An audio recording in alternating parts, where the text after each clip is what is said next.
tardes y bienvenidos un lunes más a Objetivo Málaga. Ya saben, el programa que tiene como objetivo, nunca mejor dicho, contarle todo lo que tiene que ver en referencia a nuestra cultura, nuestro patrimonio, nuestra ciudad. Hoy vamos a comenzar hablando con miembros de una asociación, pues para mí muy especial.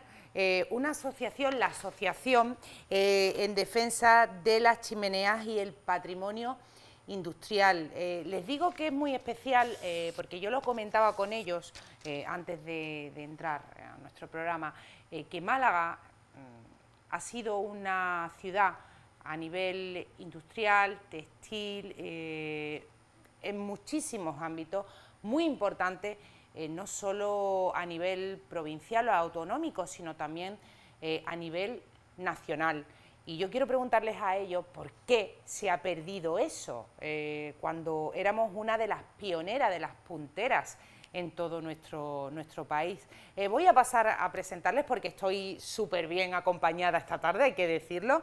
Y estoy acompañada, vamos a empezar por el presi, por Paco, Francisco José Rodríguez Marín, Paco, que además es una cara conocida de esta casa. Él ha colaborado con nuestro queridísimo Diego Gómez y con también nuestro queridísimo Manolo Rodríguez. Así que, Paco, bienvenido de nuevo a tu casa. Muy bien, pues muchísimas gracias y muy a gusto que estoy en ella. Bueno, le sigue Antonio Guzmán, vicepresidente de APITMA, que así es como se abrevia el nombre de esta asociación, y también tenemos con nosotros a Antonio Santiago, vocal de APITMA y coordinador también de un libro del cual vienen a hablarnos, que se presentó, bueno, está recién salido del horno, como se dice en el mundo literario. Málaga, pasado y presente de una ciudad industrial. Se presentó hace poquitos días, como les decía, se lo voy a enseñar aquí al compañero Pablo, y ellos pues vienen a hablarnos de este magnífico libro, cómo ha surgido, qué es lo que vamos a poder encontrar en él. Pero si os parece voy a empezar con Paco. A ver, Paco, cuéntame, ¿qué hacéis en APITMA?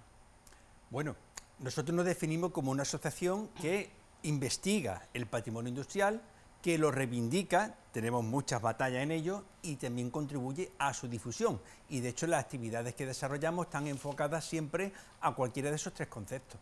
Bueno, además hay que decir, porque yo te he presentado como el presidente, pero aparte él es profesor de Patrimonio Industrial de la UMA. ¿Esta asignatura en qué carrera se da? Pues estudia en el grado de Historia del Arte. Ajá. Y se viene impartiendo desde 1998, es decir, que tiene ya su solera. Oye, Paco, háblanos de cómo era esa Málaga industrial. ¿Me vas a hablar tú? ¿Me va a hablar Antonio? ¿Quién me va a hablar de los tres? Que hay dos Antonio y un Paco. Entre todos podemos hablar, ¿no? Sí. Bueno, sí. Como queráis, pues escuchamos a Antonio. Venga, pues Antonio, ¿cómo era la Málaga industrial? Bueno, desde hace unos cuantos años. Hace ya bastante tiempo. En realidad Málaga fue industrial pues desde hace más de 2 siglos. Desde hace más de 2 siglos, porque Málaga sigue siendo industrial. Quizá no ahora mismo con aquella potencialidad que surgió en principio del siglo XIX. A veces se habla mucho de aquel momento tan brillante que tuvo Málaga con la siderurgia, con la industria textil, con la química, con los vinos, con todo eso. Y luego se habla, de por qué aquello decayó, por qué aquello se vino abajo y ahora Málaga es otra cosa. Nosotros insistimos siempre en que la industria no decayó en Málaga, simplemente algunos sectores, como sigue ocurriendo, se vinieron abajo, otros vinieron arriba. Sí es cierto que al principio hubo unos personajes en Málaga, unos empresarios también punteros, los Larios, Heredia, toda aquella gente. Después ha habido empresarios importantes también en el siglo XX, pero no han tenido quizás esa trascendencia o esa fama que tuvieron los primeros. la industria llega prácticamente hasta la guerra civil, ahí es donde prácticamente empieza a una decadencia. Después de la guerra, pues prácticamente la industria se hace como muy casera, porque faltaban pues medios energéticos, faltaban muchas cosas en la ciudad. Luego hubo un resurgimiento después, en los años 60, porque Málaga tenía mucho paro y desde las instituciones se intentó crear unas industrias también que diesen trabajo a la mano de obra que había, al paro. Entonces surge Interlorce, surge Citesa, está ahí Siemens, Fujitsu. Eso será otro resurgir de otra nueva ola industrial, como bien está diciendo mi colega, ¿no? Entonces, claro, incluso ahora hay una industria distinta. Lo que pasa es que vive un poco alejada de lo que es la ciudad. Ahora lo más brillante que tenemos en la industria es el parque tecnológico, que queda... Que ahora vamos a hablar de él también. Claro, lo que pasa es que el parque tecnológico es otro tipo de industria, no es de chimeneas. Nosotros nos llamamos la Asociación de las Chimeneas. Esta no es de chimeneas, hay una chimenea solo en el parque tecnológico, pero es otro modelo de industria, es un modelo de industria limpio, donde se cuida el paisaje, son otros tiempos, pero sí que tiene incidencia también en la ciudad. Hoy trabajan allí 20.000 personas. Que se dice pronto, ¿eh? Son muchas, hay 600 empresas, más de 600. El 10% de estas empresas son extranjeras, o sea que el parque va teniendo mucha fuerza y tiene un futuro. Si conseguimos salir de estas crisis y nuestro país sigue adelante, el parque tiene un futuro prometedor bastante.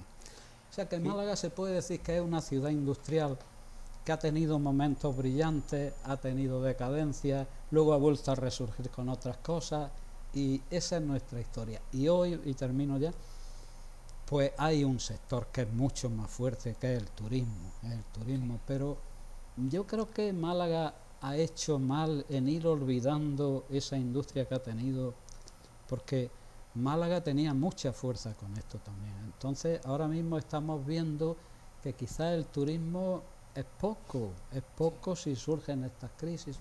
En fin, que debíamos... Oye, pero si es verdad, perdona, Antonio, que cada vez más empresas, tanto a nivel nacional como internacional, se están fijando en Málaga para instalar pues sus centrales principales, ¿no? Sí, porque hoy lo que hay que tener en cuenta, la importancia que nosotros tenemos desde el siglo XIX, el factor de oportunidad.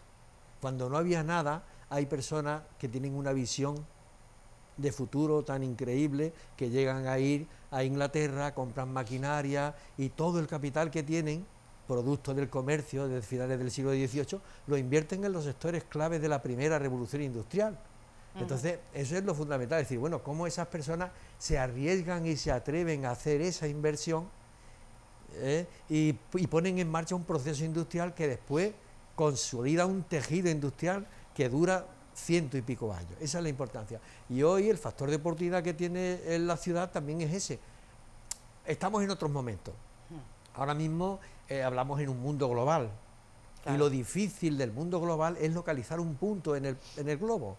Y decir, oye, que alguien se fije en Málaga, porque cuántas ciudades no hay que tener el potencial o más que Málaga, y sin embargo, aquí se va a venir una empresa de Google de ciberseguridad, aquí se ha creado, la semana pasada se ha organizado el primer simposio sobre 5G en España. Entonces, quiere decir que Málaga sigue siendo una ciudad de talento y de atracción de esos polos de innovación.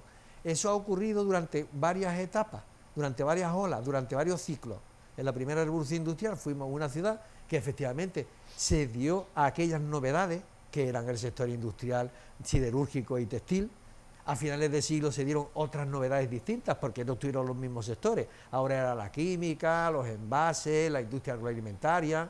En los años 60, como dice Antonio Guzmán, se dieron las industrias, digamos, más clásicas, pero sí eran nuevos sectores el sector de la telefonía. Claro, en aquella época. Siemens, Fujitsu, vienen empresas de telecomunicaciones, cuando apenas teníamos tejido productivo de telecomunicaciones en todo el país. Entonces han sido distintas secuencias las que han marcado que seamos una ciudad y una provincia de primera línea. Hemos estado durante los últimos 170 años en primera línea en las distintas olas de industrialización que han surgido. Y ahora mismo estamos inmersos en otras. ¿Sabéis dónde estoy aprendiendo yo muchísimo y me estoy dando cuenta de todo lo que estáis contando en nuestro programa de los barrios Distrito 29? Cada vez que cuento un poquito de la historia de esa barriada o de ese barrio, pues ha tenido o una fábrica de cerámica o una fábrica de ladrillo o una fábrica de... O sea, es increíble. Y es una pena como ha ido desapareciendo todo poco a poco, ¿eh? Porque todo se transforma.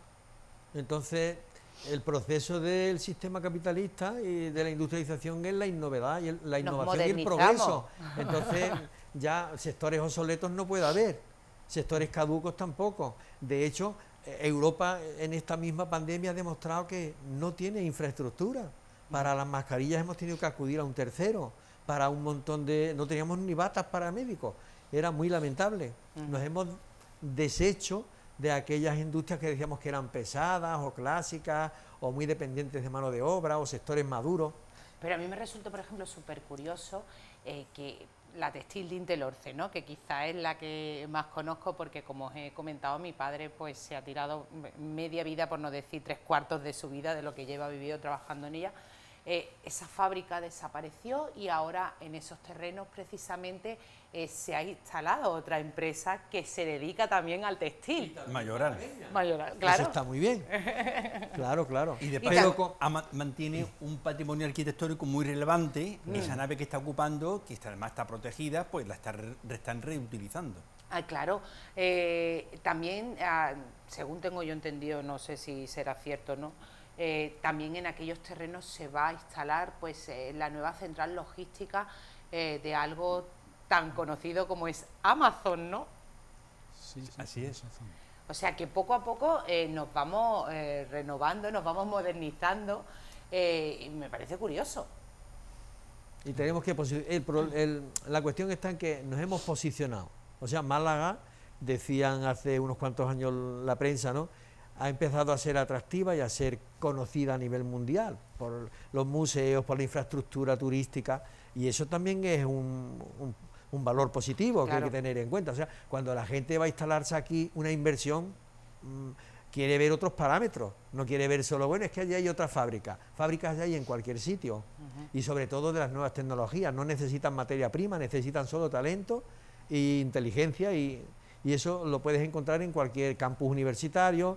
Ahora, necesitan también otros parámetros que son los que complementan a ese elemento. Y por eso es por lo que es la ciudad atractiva, porque los tiene y empieza a consolidarlo. Hablabais de chimeneas y me decía, chimeneas tampoco hay tantas, hablamos de chimeneas y en este caso yo os hablaba de las chimeneas Mónica y me decíais que todo el mundo la conoce como las chimeneas Mónica, pero ese no es su nombre. Y yo les he comentado, digo, pues yo quiero que contéis la historia, porque es una chimenea que yo conozco desde que tengo uso de razón por la zona en la que está y que yo he vivido toda mi vida allí, alrededor, y he ido y voy a su playa, precisamente junto a la chimenea Mónica, digo, pero no sé la historia de esa chimenea. Y me gustaría pues que nos la contarais a nosotros y a nuestros espectadores. Venga. Sí, pues está muy bien conocerla porque la verdad es que muchas veces vamos a plantearnos por qué conservamos las chimeneas. Porque en el fondo están ahí porque son un símbolo de esa Málaga industrial. Quedan 14, pero tuvimos en Málaga más de un centenar. Cuando protegemos y mantenemos una chimenea no es porque tenga un gran mérito arquitectónico, que a veces también lo tiene. Que también tuvo su polémica, claro, de que si se que la iban a quitar, no la iban a quitar, hasta que al final finalmente se han quedado las 14 y van a seguir porque están todas ellas protegidas. Esta en concreto, por ejemplo, pues esto era una empresa metalúrgica del plomo. El mineral venía precisamente de una mina que se llamaba Los Guindos, que estaba en la provincia de Jaén, llegaba el mineral por ferrocarril hasta el interior de la fábrica y ahí se transformaba en un montón de productos que se utilizaban mucho entonces en la construcción, como eran las tuberías, los ladrillos de plomo que se utilizaban para las habitaciones de rayos X en los hospitales, para los cascos de buque, tenía muchísimas utilidades. Comenzó a funcionar en 1923 y se cerró en 1978. Ha sido una industria puntera. Y una curiosidad, es la más alta de toda Málaga. Y es porque el mineral que utilizaban, que es galena, es sulfuro de plomo y contiene azufre. Y los gases que expide eran muy tóxicos. Entonces tenía esa altura precisamente para que se pudiesen dispersar en la atmósfera y no perjudicase a la gente que vivía a su alrededor. Ahí la estamos. Ese fue el día precisamente que nos citaron a la prensa, que os he contado yo a vosotros, que yo tengo vértigo.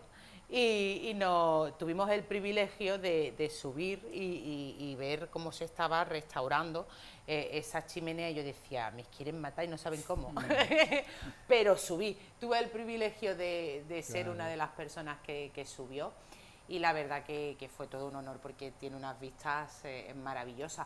Pero la verdad que tú ahora ves esto y no te imaginas... pues ves la playa, ves cómo todo ha cambiado, el paseo marítimo, y no te imaginas ahí, pues esa gran chimenea, ese pedazo de chimenea, pues con una fábrica alrededor.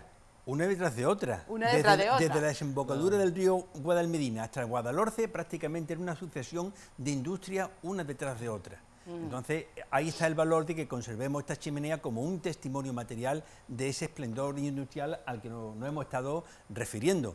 Por eso yo insisto mucho en llamarle a la chimenea por su nombre, chimenea Los Guindos, porque si no se nos puede olvidar la historia verdadera. ¿Los guindos? Los Guindos, que era como se llamaba esta fábrica, porque así es como se llamaba la mina de la cual procedía el mineral. Entonces, cuando la llamamos con ese nombre que tú has mencionado, de Mónica, que al fin y al cabo es una anécdota reciente, tenemos el riesgo de que se nos olvide realmente la historia de nuestra industria.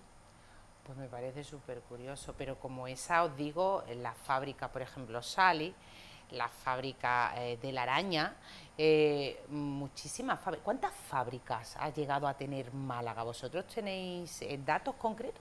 Bueno, como censo de fábricas, es que eso es muy complicado, ¿no? Pero lo que sí hubo fue una ciudad que crecía urbanísticamente al son de las necesidades de la industria. Claro. Y cuando se hace el trazado ferroviario en la ciudad, se hace para conectar toda esa línea de playa que dice Paco, porque la mayoría de las industrias que había en la primera línea de playa tenían acceso por ferrocarril. Se hace un tendido para el oeste, que sería para todas las fábricas, y se hace otro inmediatamente para el puerto de Málaga. Se bifurca en calle Ferrocarril para las dos vías, y es que es la única manera de poder reconvertir y terminar de hacer los productos o en envasado de las cosas que aquí se transformaban y sacarlas a través del puerto. El puerto ha sido fundamental y básico en la historia industrial de nuestra ciudad. Y también estamos hablando de nuestra ciudad, pero tenemos que comentar que nosotros somos asociación de carácter provincial y el libro precisamente, aunque dice pasado y presente de una ciudad industrial, nos referimos a toda la provincia, porque es la primera vez que se hace una obra de carácter provincial refiriéndose a la historia industrial. Ajá. Nosotros hicimos otro libro que lo editó el propio Ayuntamiento de Málaga en el 2005, que era 100 años de la historia industrial de Málaga. Y ahí estábamos hablando de lo que era la ciudad, porque en la ciudad, claro, se instalaron el 90% de las fábricas. Claro. Pero a lo largo de los años hemos ido también investigando y descubriendo que efectivamente hubo otros núcleos importantísimos. Vélez Málaga fue un núcleo importantísimo, con fábricas de azúcar, con fundiciones. Antequera fue un núcleo importantísimo también. Marbella fue otro núcleo primario en todo lo que era el proceso de industrialización. O sea que hemos consolidado una provincia, no solamente un territorio pequeñito en el que se circunscribe. De hecho, si vemos, ahora mismo estamos haciendo censos, por ejemplo, de chimeneas y censos de lagares y molinos y aceiteros, y la provincia está completamente plagada de todo. O sea, lo que ocurre es que estamos ajenos a lo que es ese pasado, porque eso es pasado. Entonces, claro, a nosotros nos cuesta trabajo, pero el acceso, al abandonar la fábrica se han abandonado muchas cosas, los caminos, las traídas de agua, los acueductos, cuesta trabajo, pero ahí están. Esos testigos mudos que quedan están dispersos por toda la provincia. Yo es que además con este programa lo estoy descubriendo, nuestra Málaga tiene tanta historia en cualquier sentido en el que hablemos, que muchas veces, además yo lo decía, digo, me da muchas veces coraje, porque yo entiendo que el sector del turismo, playa, es muy importante, ¿no?, con los tiempos que corre, pero que en Málaga tiene cosas súper importantes que conocer y que yo creo que en toda una vida no nos daría tiempo a conocerla. A mí me gustaría, antes de hablar del libro, porque vamos a hablar del libro, me gustaría que me contarais, que me hablarais de la asociación, porque sois una asociación muy activa, lleváis a cabo, hombre, ahora está la cosa un poquito más tranquila, claro, con todo el tema este de la pandemia, pero no solo vosotros, cualquier tipo de asociación, parece ser que ahora la cosa se va a empezar a retomar poquito a poco, pero vosotros dais conferencias, lleváis a cabo talleres, hacéis excursiones, incluso me gustaría que los compañeros cogieran este maravilloso calendario que cada año se lo dedicáis a un sector. Este año se lo habéis dedicado al sector de las bodegas de Málaga, y es un calendario que bueno, lo voy a abrir, ¿vale, Pablo?, para que la gente, y te va contando pues historias de cada una de las bodegas que tenemos en nuestra ciudad, que también es un sector muy importante el de nuestra tierra a nivel provincial, el del vino. Sí, sí, así es. Bueno, de hecho estaba muy interrelacionada la fábrica, porque precisamente el sector vitivinícola necesitaba barricas para poder exportar el vino, necesitaba por tanto flejes de hierro, que son los aros que se utilizaban para poder hacer las barricas, lo cual quiere decir que había una demanda de cara a la industria siderúrgica, y estaban todas ellas imbricadas y se complementaban unas con otras. Y el vino en Málaga ha sido importante en la historia y lo ha sido también importante en nuestra historia industrial. Y el almanaque, precisamente, antes me preguntaba, ¿qué actividades hacemos? Hacemos muchas cosas, efectivamente, vamos a colegios, damos charlas en institutos, dentro de unos días vamos a ir al Instituto Nuestra Señora de la Victoria, hacemos excursiones, porque también hay que disfrutar el patrimonio, a nosotros nos gusta viajar, aprender y conocer cosas nuevas, pero esto está enfocado precisamente a la población. Esto, más allá y con todo el valor que tienen estos libros y publicaciones científicas, esto tiene un valor divulgativo, porque el almanaque lo tenemos todo el año colgado en la casa o en la oficina, y esto nos permite que cada año son monográficos. Le hemos dedicado almanaque a los molinos, a la siderurgia, al ferrocarril, al aceite, y este año le ha tocado precisamente a la industria vitivinícola. Nos puede sorprender porque en su inmensa mayoría todas las industrias que tenemos aquí están todavía funcionando, y alguien puede decir, bueno, pero no hablamos de patrimonio. Bueno, es que esto es un patrimonio vivo.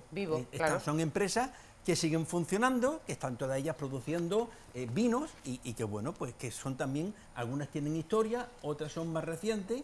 Entonces es el momento de recordar que hemos tenido en Málaga pues más de un centenar de empresas dedicadas al sector del vino, algunas productoras y exportadoras, otras solo exportadoras, y que han llevado pues este producto a los últimos confines de la tierra. Además, bueno, son preciosas, ¿eh? Son fotografías magníficas, con una breve reseña, una por cada mes, y que están además distribuidas en toda la provincia. Me encanta esta de Ronda. Esa fotografía es magnífica. Es una pasada, o sea, es que yo me quedé así mirándolo porque he dicho, parece una iglesia. Lo es. Claro. Ah, es que lo es. Fue. Sí, lo es. Esa es la bodega, Venga, cuenta. Descalzos Viejos de Ronda, que está ubicada en un antiguo monasterio trinitario. Entonces lo ha comprado un promotor, la ha restaurado y ha ubicado en ella una bodega. Es decir, que a través de esto podemos aprender muchísimo de nuestra historia y de nuestro patrimonio. Y tenemos bodegas seleccionadas de Málaga, por supuesto, de la Sarguía, del extremo de Manilva, de Ronda y de Mollina, porque tenemos alrededor de 50 bodegas produciendo vino en este momento. Y me gustaría recordarlo, porque a lo mejor puede ser que algún malagueño, cuando hable del vino, piense en el vino dulce, que son magníficos, pero producen unos magníficos vinos tintos, blancos secos, rosados, que no tienen nada que envidiarle. Incluso voy a hacer una petición. Ahora, por ejemplo, que estamos saliendo de una crisis motivada por la pandemia, como sabemos, qué mejor manera de ayudar a nuestro sector industrial, de crear riqueza y crear puestos de trabajo, que en lugar de consumir vinos de otros lugares que son también muy buenos, consumamos los de nuestra tierra. Y ayudamos también a cosas como esta, a mantener el patrimonio. Aquí tenemos otro ejemplo. Te llamó la atención la iglesia de Descalzos Viejos de Ronda. Bueno, pues esto, que es la bodega, la antigua fábrica real de hojalata de Júzcar, pues está ocupando la que fue primera fábrica de hojalata de España, que estamos hablando del siglo XVIII, que igualmente la ha comprado un promotor y ha ubicado en ella una bodega que está en mitad del Valle del Genal, rodeada de un paisaje precioso, magnífico, y bueno, pues además de producir un vino magnífico, pues la visita, porque muchas de estas bodegas tienen la cualidad de que además de producir vino, pues también generan un producto que es el enoturismo, de forma que podemos visitarla, nos cuentan la historia, y que cada la vez recorremos, más, encima acabamos disfrutando con unos vinos de magnífica calidad. Oye, ¿y cómo surge por qué surge esta asociación? ¿Por qué surge APISMA? Bueno, ¿Qué os lleva a hacerla, a formarla? la Asociación en Defensa de la Chimenea y el Patrimonio Industrial tiene también un origen muy interesante, muy interesante. Esta asociación surge por la preocupación de los antiguos trabajadores de algunas fábricas que estaban preocupados porque toda su historia se perdía, o sea, todas sus referencias, donde ellos habían trabajado. Esto surge en la Asociación de Vecinos de Huelin, del barrio de Huelin. ¿Qué ocurre? Pues que estaban preocupados porque se estaba discutiendo la chimenea precisamente de la que hemos hablado antes, la de los guindos, qué iba a pasar con ella. Incluso se decía pues que la iban a derribar, que la iban... Y se reúne en la barriada de Huelin, se reúne en el año 98 un conjunto de antiguos trabajadores de estas fábricas de esta zona para defender su símbolo, para defender su chimenea. Entonces se reunieron allí, hicieron algunos encuentros, algunas manifestaciones, incluso llegaron, no sé cómo lo hicieron, a hacer un fuego debajo para que la chimenea hiciera humo en una ocasión. Este fue el origen de la Asociación de la Chimenea. Después, los primeros que llegaron, repito, eran trabajadores antiguos, luego llegamos también estudiosos, que estábamos estudiando el tema por otras razones. Antonio y yo llevábamos tiempo, por ejemplo, desde un instituto que está en aquella zona, el Instituto Emilio Prados, que estábamos entre las ruinas que había allí de la fábrica y empezamos a estudiar los profesores y los alumnos que eran aquellas ruinas. En fin, en la asociación confluimos tanto estudiosos como antiguos trabajadores de todas estas fábricas que todavía son la gente que van a dar las charlas a los institutos. O sea, a las charlas a los institutos no vamos nosotros, los profesores, van los antiguos trabajadores, y esto tiene mucha fuerza para los chavales, porque estos señores cuentan desde primera persona, cuentan cómo trabajaban, qué comían, dónde iban, y esto a los chavales les resulta interesantísimo. Entonces, este es el origen de la asociación. El origen de la asociación viene de la preocupación de estos trabajadores malagueños que veían que su patrimonio, que su vida, desaparecía y no iba a quedar nada en la ciudad. Entonces se agarraron a defender la chimenea, consiguieron que la chimenea se conservase y que se conservase después las otras 12 que quedan del centenario y pico que Paco ha hablado anteriormente. Ahí estuvo el origen en el año 98 y desde entonces pues venimos... Habéis parado unos poquillos años, lleváis ya, ¿no? Eso es, por eso su éxito, porque si no tuviera ese respaldo, bueno, lo que han hecho nuestros socios, eso no tiene nombre, porque han restaurado telares del siglo XIX, que están ahora mismo en un museo en Antequera, en el Lenchidero de Antequera. Han restaurado piezas de siderurgia, de madera, han hecho cosas para el Consejo Regulador de la Denominación de Origen del Vino de Málaga. Hemos hecho, ¿por qué? Porque tienen experiencia y han dedicado toda su vida a ser artesanos y a ser maestros, entonces conocen muy bien sus oficios. Y cuando nos dieron lo de Granada fue impresionante, porque fuimos a recoger 2 telares de garrote de mediados del siglo XIX y nos trajimos un camión de chatarra, todo descompuesto, en cajas de madera, 20, 30 cajas de madera y otras cosas en saco. Y decía, no, no, os juro, decía el dueño, os juro que hay 2 telares completos. Bueno, nos dejaron unos locales y montaron los 2 telares. Y los 2 telares funcionan. Si quisiéramos se podrían poner en marcha perfectamente. Madre mía. Antiguos operarios de Intelorce precisamente vinieron a ver cómo era, pues no, aquí va el plegador, aquí va tal cosa, la otra pieza, lo otro, trajeron libros, increíble, pero pusieron las piezas en marcha. Madre Así mía. es que ellos tienen un mérito extraordinario porque ellos son los que le han dado continuidad a estos más de 20 años que lleva la asociación constituida. Si no hubiera sido, bueno, pues eso, una reunión de profesores o de amigos que vamos a compartir unas publicaciones y bueno, hubiera quedado en eso, 1 año, 2 años, 3, pero no 20 y tantos. Oye, yo cuando hablo, seguramente lo conoceréis, Salvador Jiménez de Cegrí, o hablo con mi queridísimo Diego Ceano, siempre llegamos a la misma conclusión, que los niños en los colegios mucho saber de historia, de si la revolución no sé qué, la revolución no sé cuándo, y luego no tienen ni idea de la historia de su tierra. Pero es también porque es que necesitamos nosotros también transmitirla. Entonces hay que conocer el pasado. Ya hemos comentado al principio, Claro, vamos a hablar del libro. esta es la primera vez que se hace una historia industrial de la provincia. Claro, Entonces dice, bueno, pero ¿y desde hace cuánto se están haciendo historias industriales de otras regiones o de otras provincias? Pues desde hace mucho más. Entonces aquello que se desconoce no se respeta y aquello que no se respeta no se valora. Y luego Entonces, te pones, como habéis sí, dicho vosotros, a contarle cosas a los chiquillos cuando vais a los colegios, a contarles y a explicarles, y se entusiasma, o sea, quieren saber más. Y os lo digo por propia experiencia con respecto a mi hijo, el mayor, que cuando van y le cuentan algo sobre la historia de nuestra Málaga, viene a casa contándolo con una ilusión y preguntándonos más cosas. Y muchas veces me dice él cosas que yo ni sabía, ¿eh?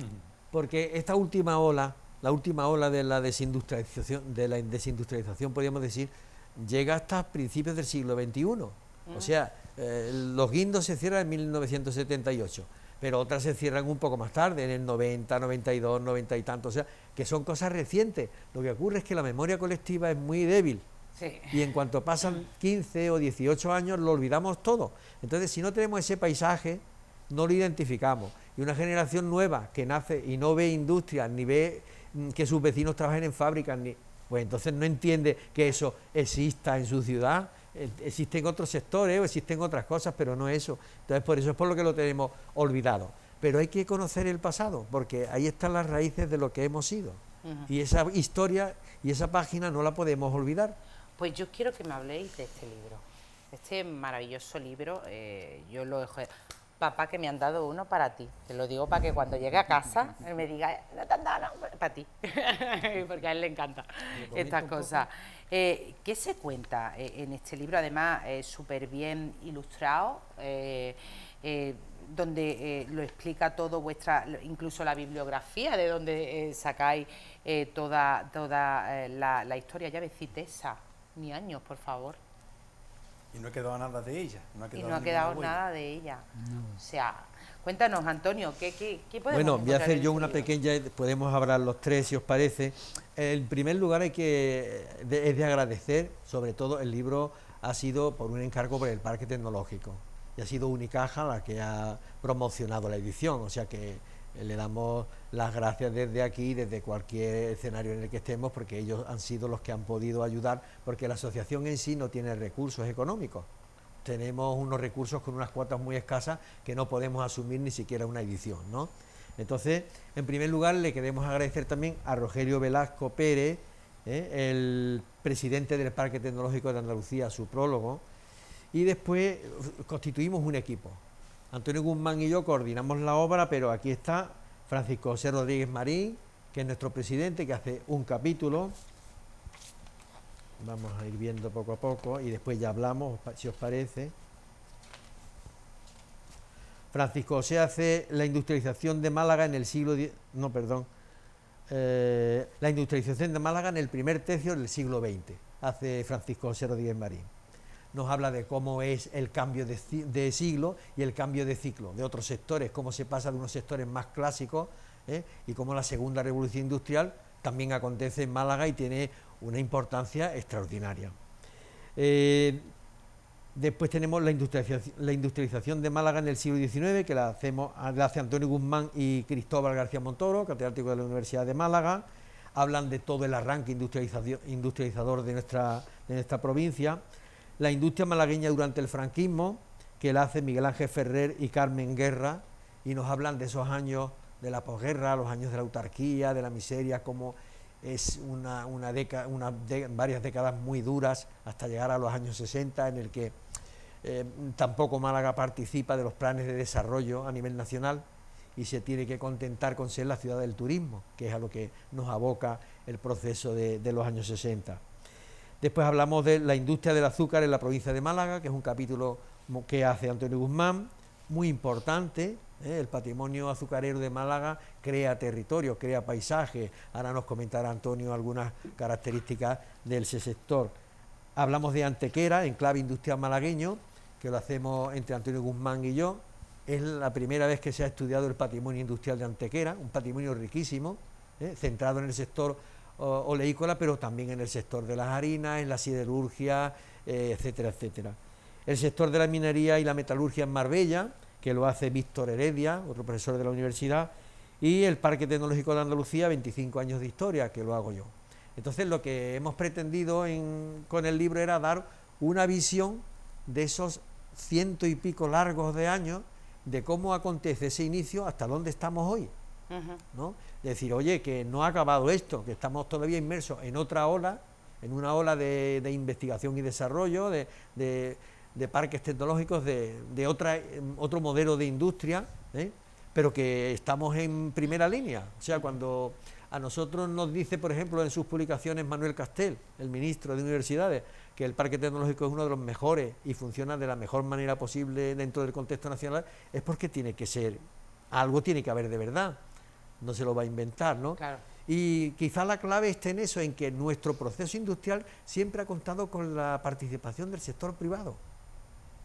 En el siglo XIX fue el sector privado el que arrancó, y en el parque tecnológico su éxito radica en que es una fertilización cruzada. Está el parque como institución, están las entidades privadas, empresarios, instituciones como bancos, etcétera, y también está la universidad.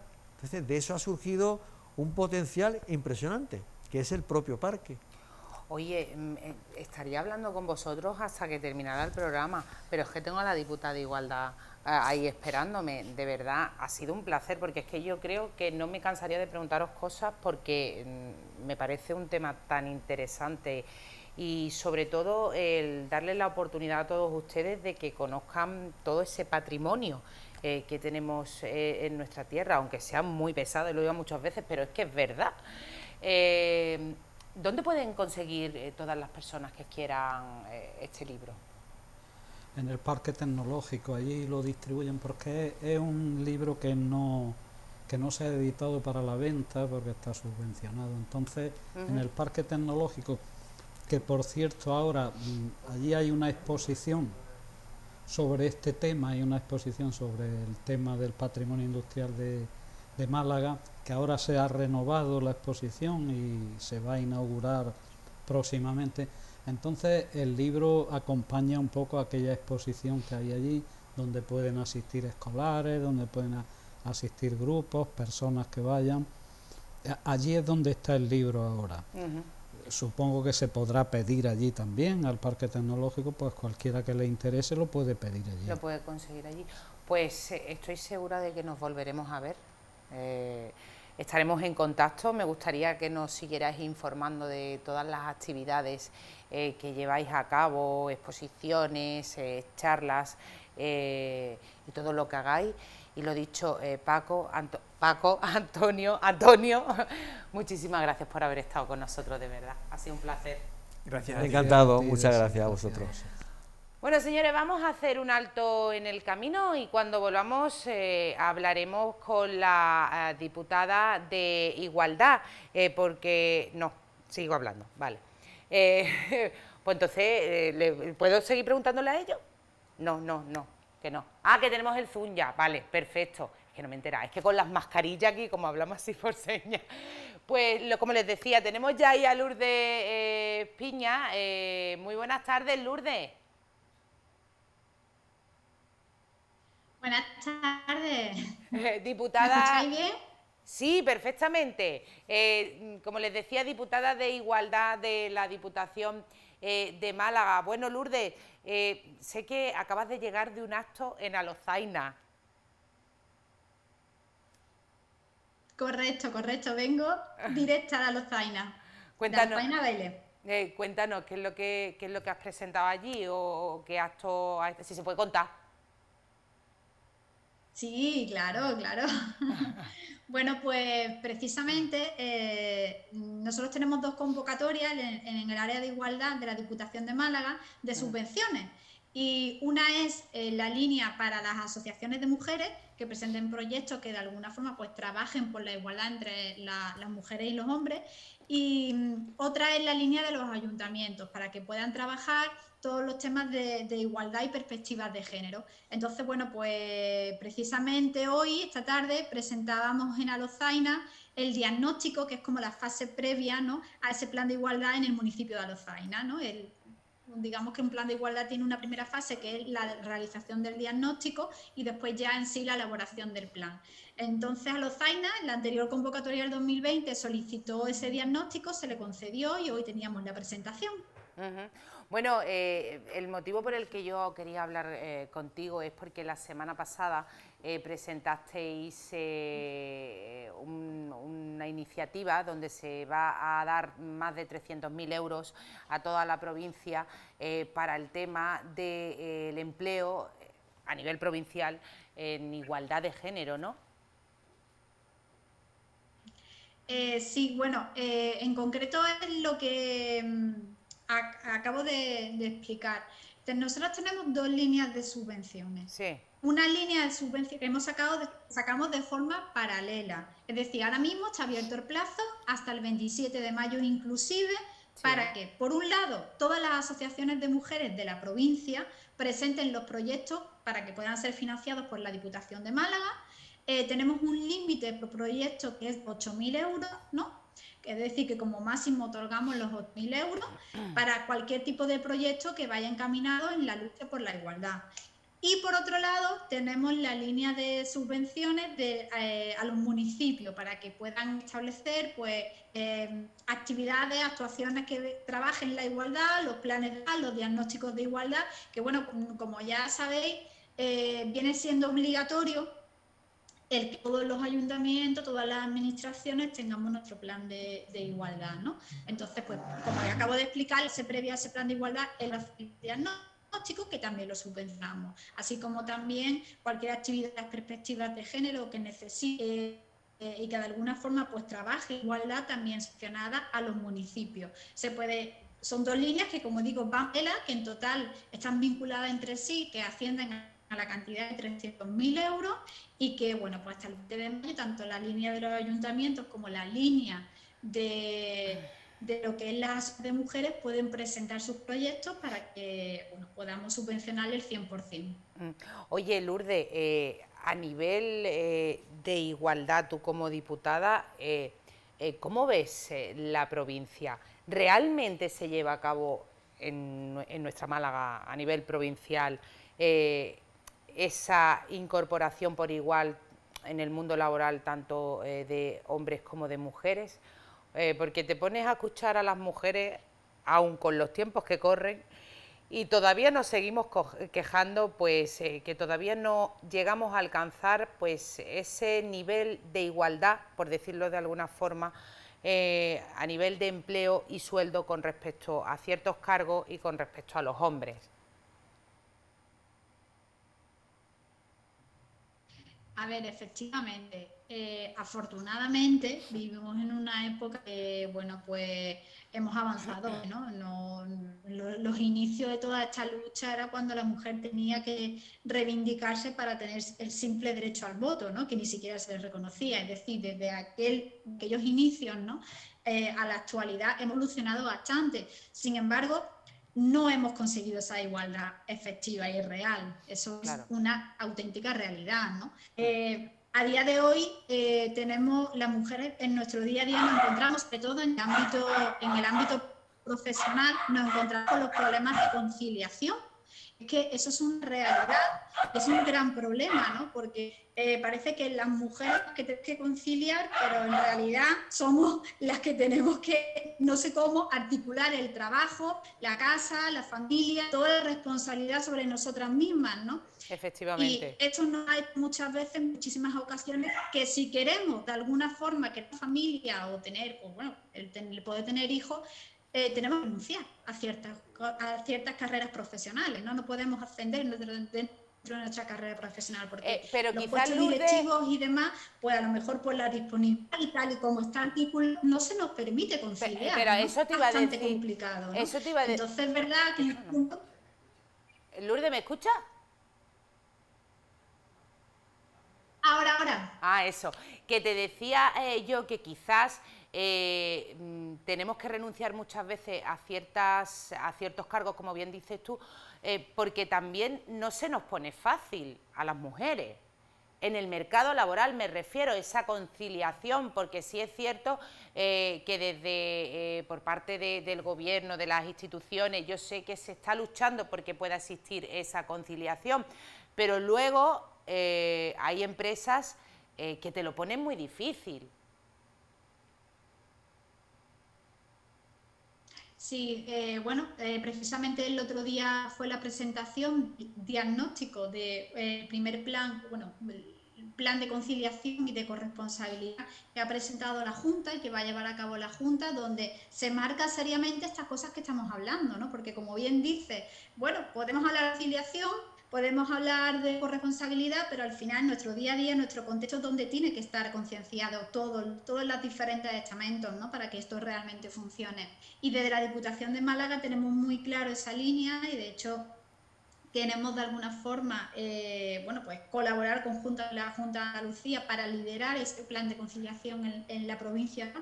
Y que se implantar lo antes posible, ¿no? Porque es que es necesario, porque efectivamente pues no quiero decir que no exista, pero como bien ha explicado, en algunos sí te lo pone difícil, ¿no? Si te ves que eres mujer en edad de poder hacer y demás, pues a lo mejor tienes menos opciones de poder tener un puesto directivo o simplemente tienes que renunciar porque el puesto directivo te exige disponibilidad que tú no puedes estar a ese nivel teniendo una familia, ¿no? Entonces, bueno, pues algo que se está empezando a trabajar. Es que el otro día pues me alegré muchísimo, además estuvimos diferentes entidades y asociaciones en esa presentación y a todas nos la enhorabuena en que era el inicio, ¿no? Era el granito de arena que hace falta, ¿no? Ese pilar sobre el cual empezar importante, ¿no? Así que esperemos que ya se vaya concienciando de todo, porque esto es una cuestión de todos, no solamente de las mujeres o de las asociaciones de mujeres, ¿no? Sino que aquí tenemos que estar concienciados todos, ¿no? Y que la familia y la conciliación es responsabilidad de todos, no solamente del perfil de la mujer, ¿no? Efectivamente, totalmente de acuerdo, Lourdes. Lourdes, para terminar, me gustaría preguntarte por parte de tu área, ¿qué actividades, qué planes tenéis para este año?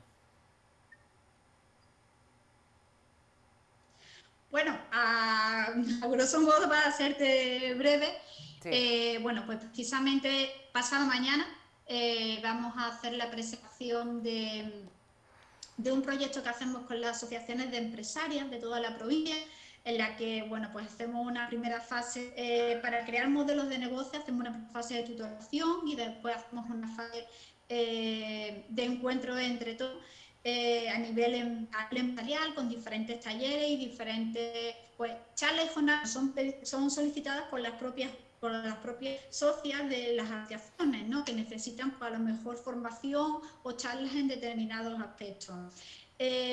La verdad es que estamos también inmersos pues, en todo el tema de nuestra asistencia psicológica y jurídica, que son las 24 horas del día, totalmente gratuita y anónima para quien lo necesite. Es uno de los servicios primordiales que prestamos desde el área de igualdad a cualquier víctima de violencia de género, independientemente de que tenga reconocido por sentencia de víctima o no. Puede llamar a nuestro teléfono y puede perfectamente pues, solicitar cualquier asistencia jurídica o psíquica. También me gusta decir que también aprovecho porque tenemos una ayuda económica a las víctimas de violencia de género recuerdo que no tiene por qué ser requerido por sentencia judicial, ayudas económicas para cualquier, hasta 3.000 euros, para cualquier necesidad, es decir, alimentos, alquiler de piso, transporte, ropa, lo que necesite, tanto ella como menores. Estamos otorgando una ayuda económica que, bueno, en este momento tenemos una partida de 200.000 euros, pero sí que es cierto que por parte de Presidia tenemos el beneplácito, que es lo que se entiende, ¿no? Igualmente, me gusta también aprovechar si me dejo. No sé claro, si por supuesto. tiempo porque no, sí, no sí, te veo. tranquila. Sí, vale. Para las víctimas de violencia de género que necesiten, pues, hacer cualquier gestión relacionada, pues, con ir al juzgado, interponer una decisión, cualquier gestión relacionada con lo que es el aspecto de violencia de género, se nos han dado muchos casos de, bueno, pues se han visto solas a la hora de poder dejar a sus menores, ha tenido que ella pues, interponer una denuncia, hacer una declaración, y es cierto que es una situación bastante incómoda. Por lo tanto, nosotros hemos establecido un servicio que se llama acompañamiento de menores para que lo necesiten, y nosotros establecemos un cuidador o una cuidadora de esos menores para que ellos no tengan que acompañar a su madre en una situación tan desagradable como es, por ejemplo, interponer una denuncia contra su padre, ¿no? Claro. Es algo que, bueno, pues ha sido solicitado por las propias usuarias. Empezamos las mesas comarcales para un poco también, pues todas las entidades, todas las administraciones, que es necesaria esa cooperación, al igual que también, pues bueno, tenemos también la formación a los profesores, y que los profesores nos la han solicitado en todo tema de violencia de género, así como la impartición. Son unos talleres, pero súper dinámicos, que hacemos en los institutos.